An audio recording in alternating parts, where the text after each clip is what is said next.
Hello everyone and welcome back to Lindsay Unfiltered, and today we'll be recapping the third episode of Gypsy Rose's life after lockup. Gypsy Rose has been streaming these episodes online on TikTok and Instagram. Last week she streamed with Christy, this week she streamed with Ken.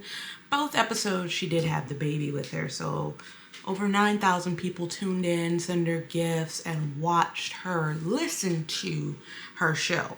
It was kind of chaotic for me because I watched her while live streaming, so there were people watching me watch her watch herself. If you like content like this that revolves around scandal, controversy, true crime with a twist of humor, make sure to hit that subscribe button. And without further ado, let's get into this episode review. The episode starts off with Gypsy saying that she doesn't want to be a role model for the wrong reasons. She wants to be a role model, but for positive reasons, not for people looking to do malicious things. That's what I'm thinking she's referring to, because there have been people that idolize people in jail or criminals for all the wrong reasons. She also said that she can recognize that she does not have a celebrity status. Gypsy Rose is a public figure. She's well known, but in this episode she says, I don't have a celebrity status. It depends on who you ask. Some people would say she does. Some people would say absolutely not. She's trying to show, hey guys, I don't want to be seen as a celebrity.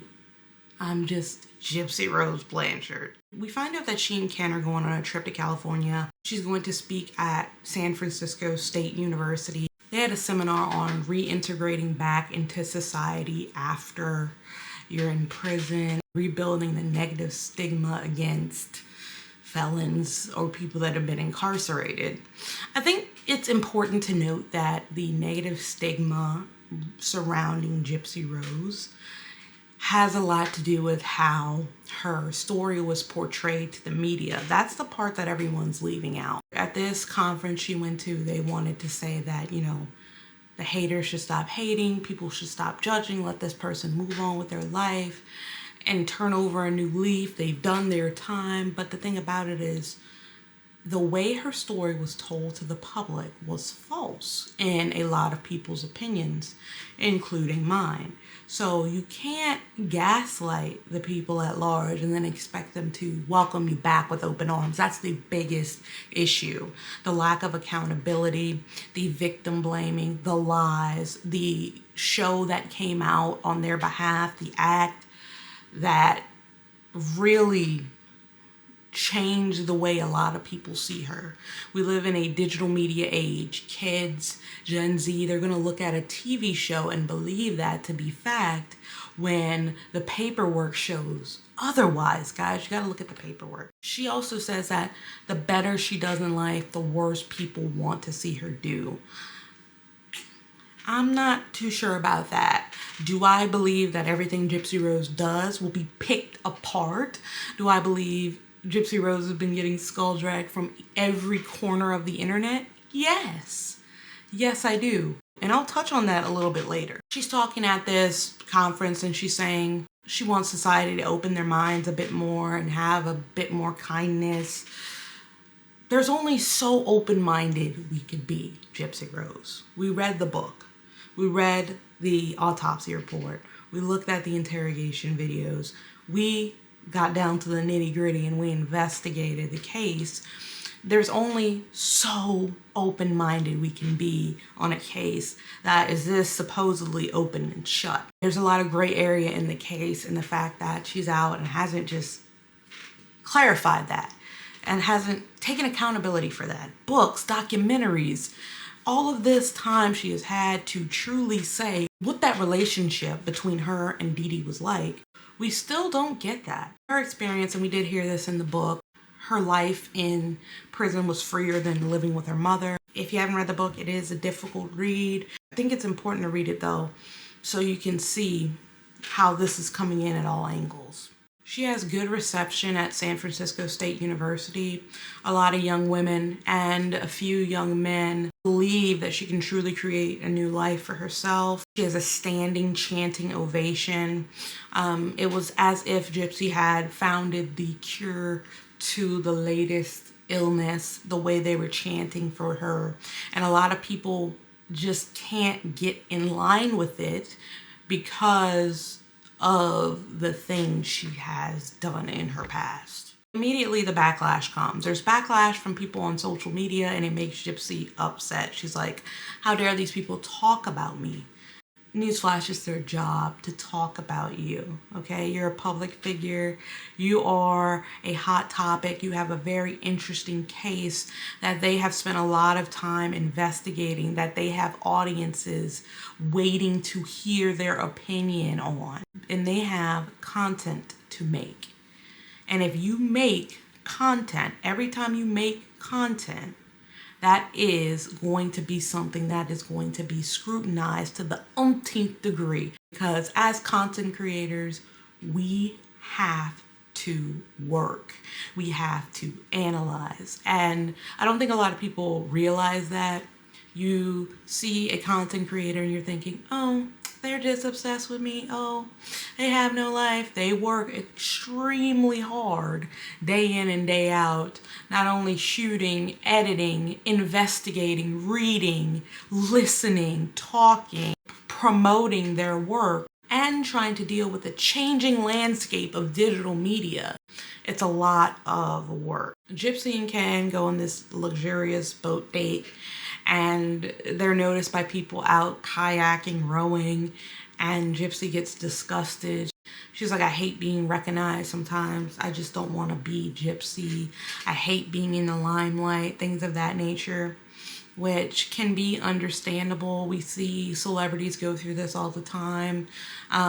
People camp out in front of their house. People camp out at locations they know they'll be at just to get a picture of them. They'll sleep in their bushes. I've heard all kinds of stories. So to feel as if you can't walk to the grocery store, do something as a normal person, may be a bit overwhelming. That is understandable. Then they go to see a tarot card reader, and she tells them about themselves. This tarot card reader surprisingly knows a lot about Gypsy Rose and Ken. She knows they have broken up. She knows that there's new life, new growth coming into the family. She knows a lot about their life. I don't know if I totally buy it since it was on a recorded season of a show. I'm not sure I completely buy that this tarot card reader was in the right place at the right time and the cards just aligned. Hey, you never know. Some people truly do believe in tarot and it could be valid. But I do feel like a lot of those fortune tellers go off of your energy. So if you bring a certain energy to them, they can read that. They're masters in body language and things of that nature. And I also do feel like the responses they give can be kind of generic or applied to anyone in certain situations. Then she goes to talk to Mia about the backlash she faced on social media. Mia tells her that sucks, but people are going to talk. And I couldn't agree with Mia more. In my journey, not to make this about me, but in my journey of becoming a content creator over this past year, the first couple of comments I got that were bad or negative, everyone will get them. It's inevitable. Even if you aren't a content creator, you're going to need some tough skin because it doesn't matter who you are. You could be the president, bad example. You could be the most extinguished person in the United States of America, and they're still going to leave negative comments. You could be the lowest person in the United States of America. You'll probably get more negative comments, but a comment is a comment and a comment is the same. And when you usually click on those photos or people that are leaving negative comments, they have no following, they have no profile picture, they're just bots. They're coming out to try to stop you from doing what you're doing. So the fact that you could stop someone from what they were doing to type under a video that you created means that you are doing something, right? To this day, I still get negative comments on my content, mostly on politics, and I see it and I ignore it. But before, I would get upset and want to delete it. But now I just look at it and I'm like, yeah, there's another one. You have to learn how to be acclimatized to bullshit because it's coming. And the bigger you get, the more bullshit's going to run your way. And Gypsy Rose, with her past, she's not excluded from that. She's going to receive more of that on a daily basis. Anything she does. Gypsy alleges that someone was driving down the street. Content creator, I have no idea who that was. But she says a content creator was driving down her street and Christy and Rod weren't home and they were making her feel unsafe. How does she know? She says a friend called her and told her that this content creator was just rolling down her street on a random night. I feel like there's more to that story that we didn't get. I feel like I heard something about that months back, but it is definitely a bigger story than just they're creeping down my street. I don't think that's what happened. Honestly, I think Gypsy Rose and friends were in an altercation with this person. They were talking shit back and forth with this person, and this person drove down their street or wanted to show people their street.